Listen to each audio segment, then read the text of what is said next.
Hello? Welcome. This is the two cities. Oh, I'm so excited. Welcome to the second mini episode.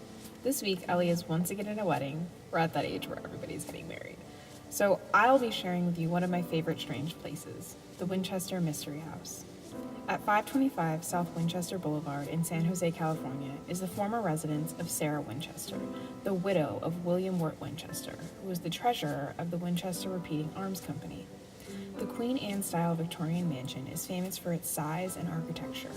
And for those who don't know, the Winchester Mystery House is filled with oddities, like a staircase that goes to nowhere, spiderweb windows, and the number 13 can be found throughout the mansion. Since its construction in 1884, the property has been known as a paranormal hotspot. Winchester herself may have been the cause. After William Wirt Winchester's death in 1881, Sarah inherited $20.5 million and nearly 50% of the Winchester Repeating Arms Company, which provided about $1,000 a day. In today's economy, that would be an inheritance of nearly $466 million and over $22,000 a day. It was this wealth that allowed Winchester to begin building her mansion and maintain nearly constant construction for years. Sarah was infatuated with the supernatural and wanted desperately to connect with her husband and infant daughter after their deaths. Tabloids at the time claimed that a Boston medium told her, while channeling her late husband, that she would leave her home in New Haven and travel west. She was also told to build a home for herself and for the spirits of the people who had died because of the Winchester rifles. Sarah left for California, where she settled in Santa Clara Valley and began building her mansion. Some claim Sarah left New Haven for a change of location, hoping that she would break her lengthy depression. Others said she believed her family and fortune were haunted by ghosts and that moving west she might provide them with comfort in a new home. Construction began in 1884, and carpenters worked day and night to build a 7-story mansion. She didn't use an architect, so much of the construction was haphazard. Some doors and staircases go nowhere, windows look onto other rooms, or even uneven stairs. Before an earthquake in 1906, it was 7 stories high, but now stands at only 4 stories. More than 20,500 gallons of paint were required to paint the house. There are 161 rooms with 40 bedrooms, 2 ballrooms, 47 fireplaces, 17 chimneys, 2 basements, 3 elevators, and a total of 10,000 panes of glass.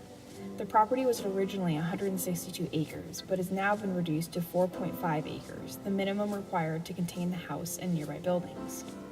Much of the haphazard nature of the home is said to have been designed to confuse spirits. There was only one working toilet, and Sarah slept in a different bedroom each night. The home was adorned with stained glass created by the Tiffany Company, a rare horizontal hydraulic elevator, steam and forced air heating, modern indoor toilets, and a hot shower from indoor plumbing. An example of Winchester's expensive and absurd taste is her spiderweb window, a web design with repetition of the number 13. The window was never installed, but was stored in the $25,000 storage room, named for the original appraisal of its contents. $25,000 is the equivalent of $570,000 today. Another window, designed by Tiffany himself, was created so that when light strikes the glass, a crystal rainbow is cast across the room. But it was installed in an interior room where light did not hit it, preventing it from ever being seen. When Sarah died, all of her possessions, outside of the house, were left to her niece and a personal secretary. Her niece took what she wanted and sold the rest at a private auction. It is said to have taken 6 trucks working 8 hours a day for 6 weeks to remove all the furniture from the home. Sarah made no mention of her mansion in the will, and its appraiser said the house was worth almost nothing due to the earthquake damage and its impractical oddities. The mansion was sold at auction for $135,000 and leased to John and Mamie Brown, who eventually purchased the home. In 1923, Mamie served as the first tour guide for the house. In 1924, Harry Houdini toured the mansion, and the newspaper called it the Mystery House, giving the Winchester mansion its name. Today, it's owned by the descendants of the Browns.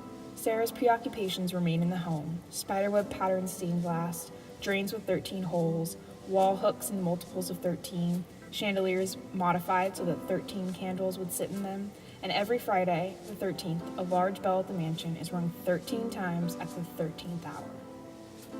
The home's curiosities are innumerable and are still being found. In 2016, another room was found, an attic space that contained an organ, a Victorian couch, a sewing machine, and paintings.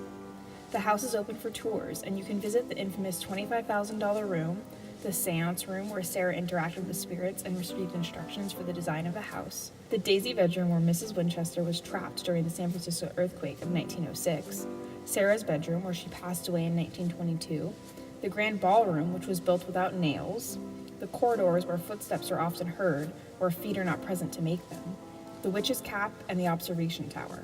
You can experience the spiderweb motifs, the doorway to nowhere, the staircase to the ceiling, and the supernatural in the form of orbs, footsteps, and voices. Have you been to the Winchester Mystery House? Maybe you have stories of other peculiar places? We'd love to hear from you. We have a website or on Facebook, Instagram, Twitter, and we can be reached via our Gmail, which is talesoftwocitiespodcast@gmail.com. That's TALESOF, 2, CITIESPODCAST@gmail.com. We're also on iTunes, SoundCloud, Stitcher, Podbean, YouTube, and we'd appreciate reviews, ratings, and feedback. Let us know what you think. We're working to make this podcast great, and we're admittedly a little slow. Let us know what we can do to be better. We want to hear from you, so talk to us. Ellie will be back for the next episode, which will be a full episode comparing tales from two cities. Stay tuned.